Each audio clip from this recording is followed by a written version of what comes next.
ఆంధ్ర రాష్ట్రంలో కొత్త ప్రభుత్వం ఏర్పాటు నారా చంద్రబాబు నాయుడు గారు నాలుగోసారి ముఖ్యమంత్రిగా ప్రమాణ స్వీకారం చేస్తున్న సందర్భాన్ని పురస్కరించుకొని మంగళగిరి తాడేపల్లి మున్సిపల్ కార్పొరేషన్ పరిధిలో అన్ని ప్రభుత్వ కార్యాలయాలు విద్యుత్ కాంతులతో దేదీప్యమానంగా వెలిగిపోతున్నాయి.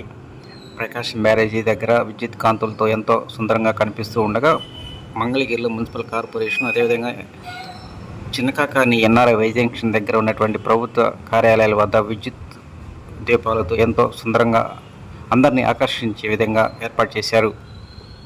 అదేవిధంగా జనసేన పార్టీ కార్యాలయానికి కూడా విద్యుత్ దీపాలతో ఎంతో సుందరంగా అలంకరించారు.